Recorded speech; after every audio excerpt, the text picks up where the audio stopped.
Teman-teman semua, selamat bertemu lagi di di obrolan terkait dengan eh, bisnis dan politik ya. Nah, kali ini kita ingin mengulas beberapa saya kira yang sering sekali ditanyakan terkait dengan eh, persinggungan bisnis dan politik itu. Nah, kita bisa melihat bagaimana misalnya alasan atau pola-pola yang sering muncul ya, sering nampak ketika pengusaha itu hadir untuk memberikan dukungannya kepada kandidat-kandidat bupati misalnya kan, gubernur dan juga presiden misalnya, kandidat-kandidat yang di anggota DPRD kabupaten, DPRD provinsi maupun di DPRD di DPR ya misalnya.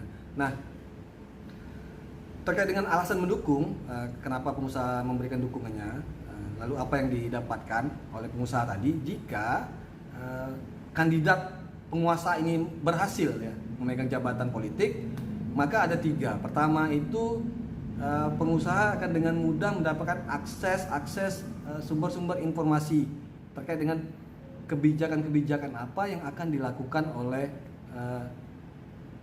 pejabat tadi, para politisi yang terpilih tadi. Akses ini maksudnya misalnya begini, pengusaha kemudian mendapatkan bocoran mulai dari pendanaan misalnya, struktur APBD, APBN misalnya terkait dengan program kerja yang akan dilakukan oleh pemerintah. Lalu akses berikutnya adalah misalnya pengusaha juga bisa menggagas ya, melakukan bisik-bisik lah kepada pemegang jabatan politik ini untuk mengagendakan program kerja yang memang menguntungkan pengusaha tadi. Oke ya. Nah, jadi teman-teman semua, ini sangat mudah kita lihat nanti real atau konkretnya di beberapa kasus di tempat-tempat Anda itu. Saya kira ini bisa kita jadikan sumber diskusi nanti yang menarik. Lalu alasan mendukung lagi yang keduanya, yang biasanya itu selalu dijadikan oleh kelompok pengusaha tadi, menggelontorkan dananya misalnya untuk menyumbang dana kampanye, memfasilitasi proses-proses sosialisasi politik dan seterusnya lah terkait dengan pemenangan ini.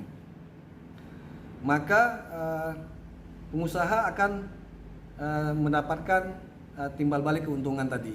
Tadi yang saya sudah lihat, sudah lihat ya, tapi yang sudah saya sampaikan tadi.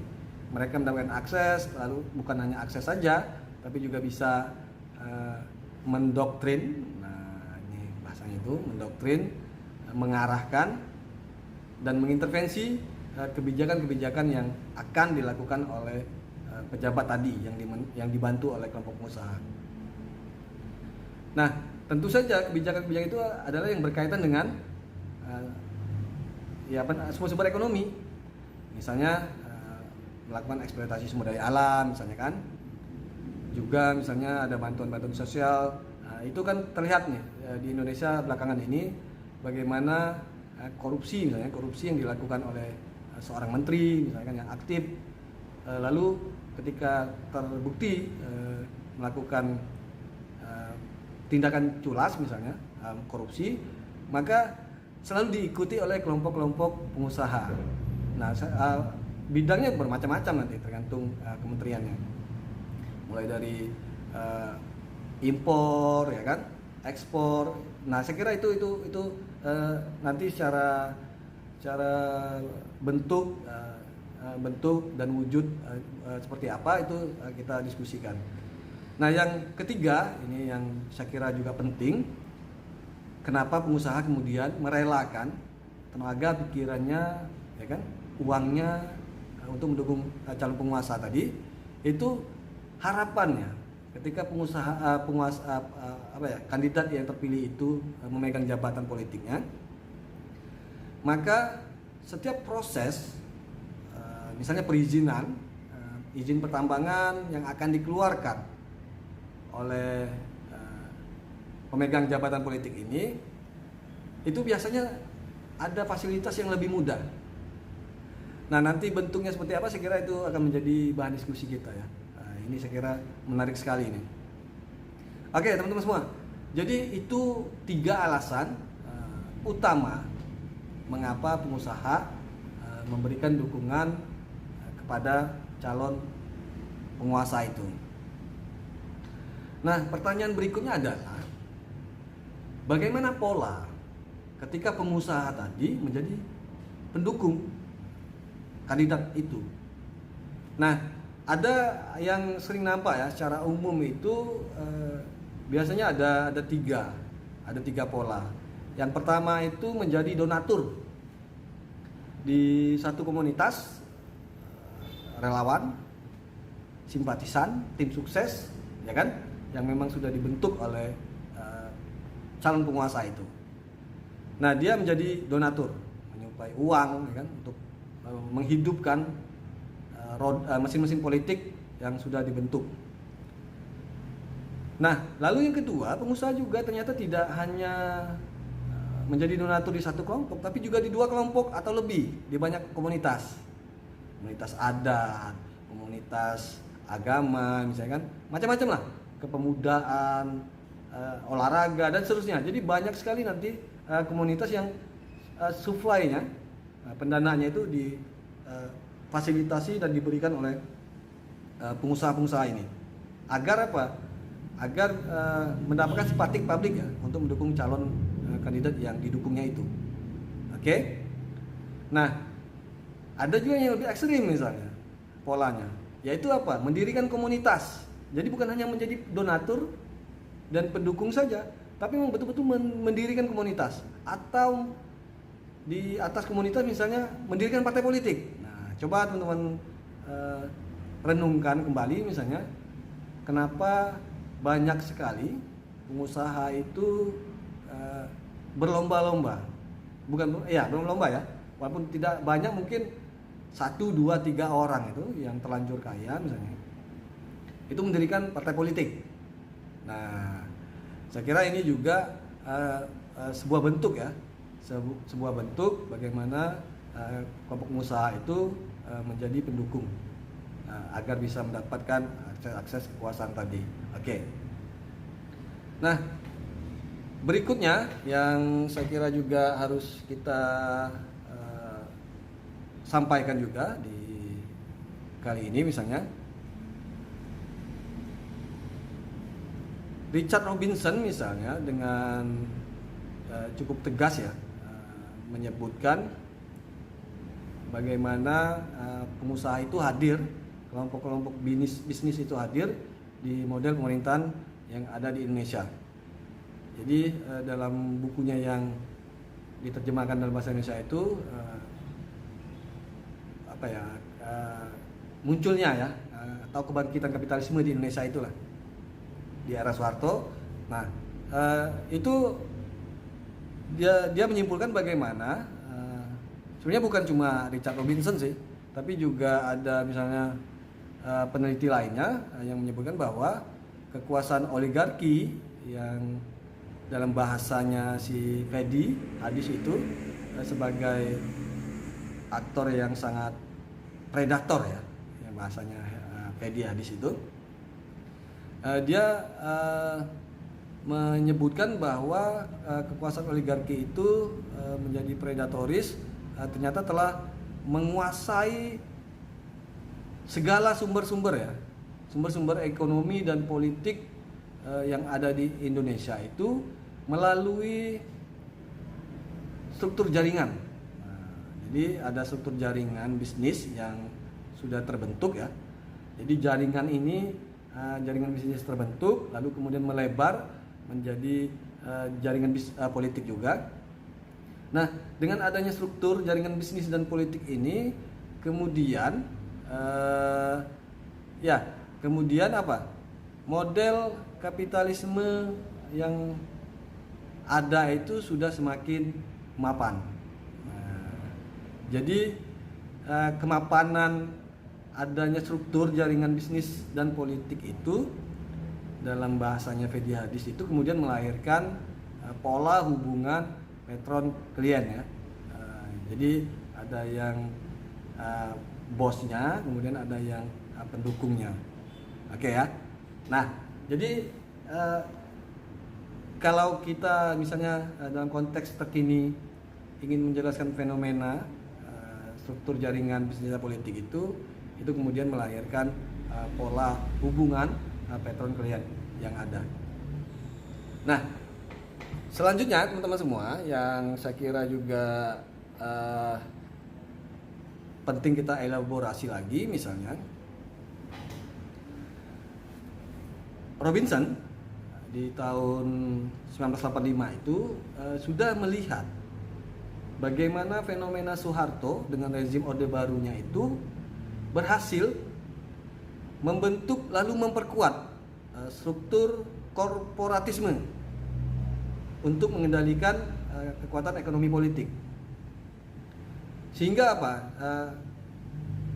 Robinson tadi cukup percaya diri menyimpulkan bahwa meskipun ada setiap kebijakan yang ada itu betul di dalam kekuasaan negara, itu kalau kita lihat secara ininya ya, secara legal formalnya, tetapi di belakang aktor negara tadi, kekuasaan negara tadi, ada kekuatan yang menopang itu, menopang kekuasaan negara itu.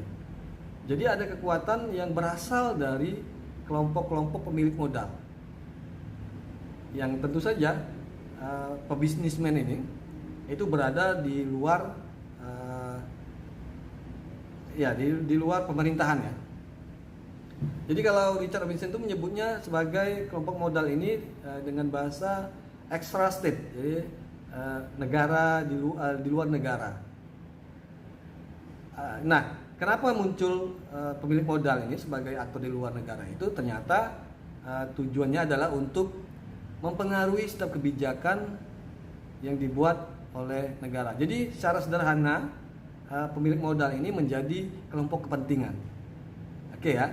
Nah, jadi begitu yang berhasil ditangkap oleh Richard Robinson. Lalu Richard Robinson juga menyebutkan bahwa negara dan modal itu berbentuk ya, mewujudkan sebuah hubungan patrimonial dan asosiasi korporatis. Nah, ini saya kira juga konsep-konsep atau istilah yang penting ya ketika kita menjelaskan bagaimana keterkaitan bisnis dan politik itu. Nah, melalui hubungan yang patrimonial ini dan juga asosiasi korporatis ini kemudian digunakan oleh negara sebagai cara atau alat untuk mentransformasikan kepentingan-kepentingan tadi dalam sebuah proses kebijakan. Nah, yang saya kira sangat mudah kita lihat dan sering kita dengar bersama, bagaimana penguasaan sumber daya alam misalnya di era Orde Baru ya, karena Richard Robinson ini melakukan penelitian ini ketika Soeharto berkuasa. Nah, di era Orde Baru itu Soeharto kemudian memberikan pembenaran, legitimasi kepada kelompok-kelompok atau kroni-kroni yang bahasanya itu sering disebut itu kroni-kroninya dan klien bisnisnya ya, klien pengusahanya itu. Nanti ada nama seperti Bob Hasan misalnya, ya.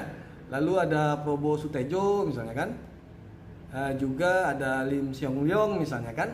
Nah, ini kan adalah aktor-aktor pebisnismen, pengusaha-pengusaha yang di era Orde Baru itu menguasai hutan. Nah, nanti kita telusuri di mana saja tempatnya, perkebunan, bahkan tambang. Nah, itu sebenarnya bisa di Kalimantan nanti, di Sumatera ya. Bahkan kalau kita lihat hadirnya perkebunan sawit di Pulau Bangka dan Pulau Belitung itu kan itu di era-era Orde Baru itu. Nah, pasal itu di tahun 90-an lah ya, 92 mungkin kan sampai ya. Jadi itu titik awal bagaimana penguasaan lahan masyarakat yang ada di Bangka itu diambil alih oleh perusahaan-perusahaan perkebunan sawit. Nah, teman-teman semua, yang saya kira juga perlu kita sampaikan di sini atau kita diskusikan, bagaimana tadi kan sudah secara tidak langsung Richard Robinson sudah menyebutkan bagaimana birokrasi atau negara itu kemudian menjadi alat bagi kelompok bisnismen tadi dalam mengakses berbagai macam sumber dayanya. Nah, peneliti dari Indonesia pun seperti Mohtar Masud misalnya dalam bukunya politik misalnya politik birokrasi dan pembangunan itu juga berhasil memetakan bagaimana Soeharto dengan Orde Barunya merupakan sumber kapital dan infrastruktur yang dimanfaatkan oleh pebisnismen. Nah, karena pebisnis pengusaha tadi berhasil memanfaatkan struktur pemerintahan yang ada di era Orde Baru, maka secara otomatis negara itu menjadi dan memberikan semacam perlindungan ya,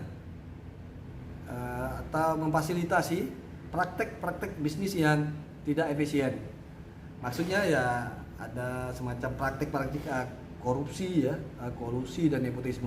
Saya kira itu 3 kata yang sangat melekat dengan rezim Orde Baru. Nah, karena Soeharto itu dengan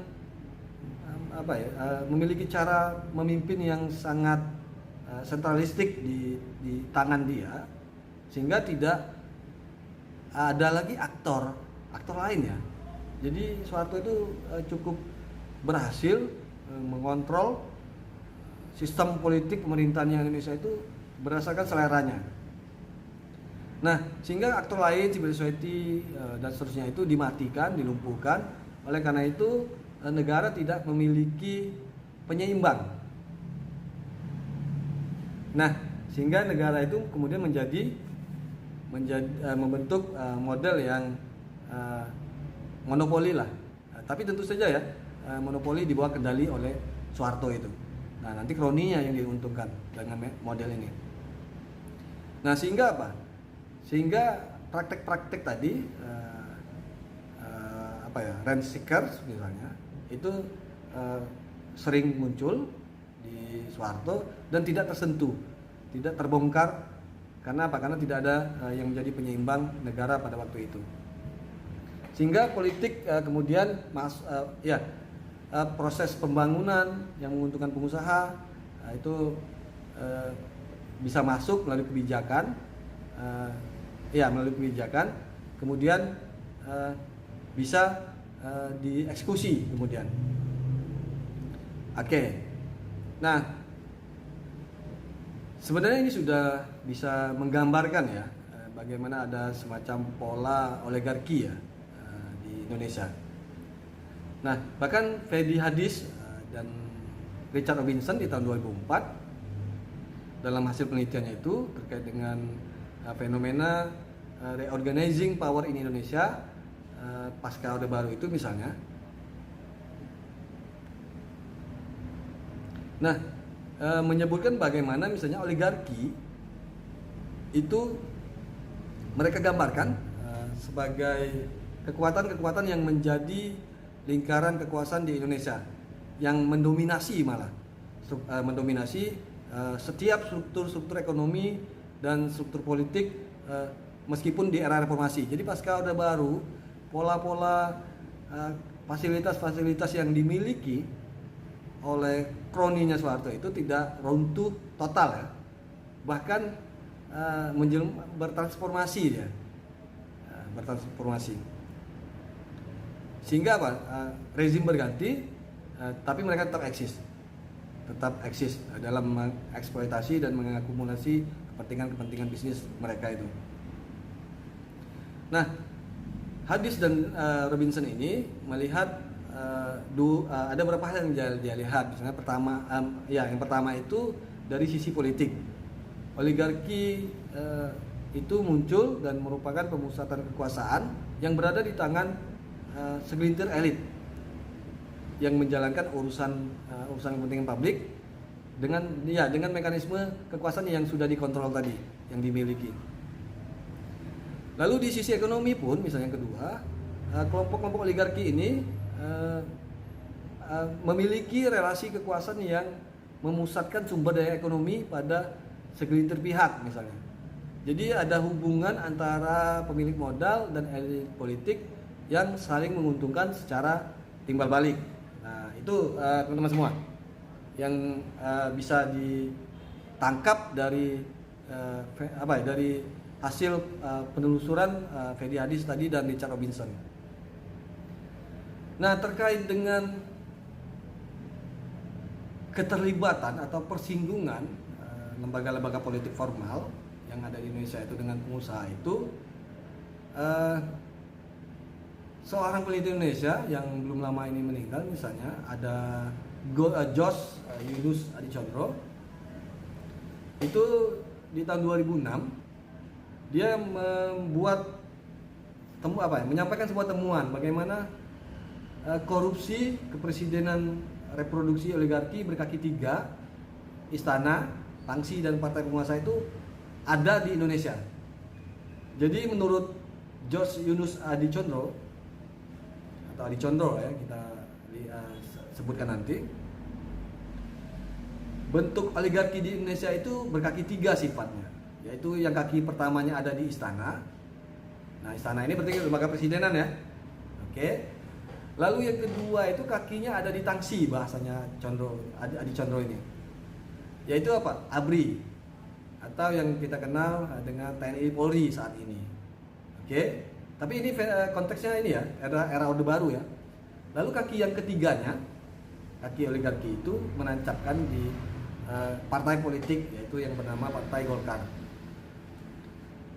Nah, teman-teman semua, sejak era Soeharto yang memulainya ini, menurut Adicondro ya, ternyata juga diikuti oleh presiden-presiden setelah Soeharto. Nah, kita kan mengenal ya, ada beberapa nama, misalnya Gus Dur misalnya kan. Ya Habibie dulu, karena Habibie itu proses transisi ya. Tapi menurut Adicondro ini juga tidak lepas ya, tidak terbebas dari praktek yang diwarisi oleh Soeharto itu. Bahkan di era Gus Dur pun oligarki ini tetap bertahan dengan pola yang lama, Megawati hingga SBY. Nah, teman-teman semua yang harus dipahami, Adicondro ini kan melakukan penelitian ini di tahun 2006. Jadi ketika itu masih SBY yang menjadi presidennya. Lalu bagaimana dengan Jokowi? Saya kira itu nanti bisa kita diskusikan, apakah polanya sama atau memang tidak ada, atau dengan bentuk yang menjelma dengan bentuk yang baru misalnya. Nah, untuk melihat ini, menjelaskan bagaimana korupsi kepresidenan itu yang berkaki tiga tadi, misalnya, Adicondro kemudian melalui pendekatan aktor atau agensi ya, dan juga struktur. Jadi dia aktor tadi kemudian membentuk oligarki. Nah, dengan melihat aktor dan struktur tadi, kemudian Adicondro bisa menyimpulkan bahwa praktek korupsi, keculasan penguasa dan pengusaha dalam merampas kekayaan negara itu terlihat dengan jelas. Nah, teman-teman semua, jadi ini beberapa poin ya, ketika kita menjelaskan bagaimana kelompok-kelompok oligarki itu hadir di Indonesia, lalu kemudian bagaimana polanya, dan juga bagaimana pendekatan-pendekatan yang bisa kita lihat untuk menjelaskan fenomena ini. Oke, teman-teman semua, saya kira di sesi ini itu beberapa hal yang bisa saya sampaikan. Kita akan bertemu lagi di sesi-sesi yang akan datang. Terima kasih sudah mengikuti diskusi singkat kali ini. Sampai bertemu lagi.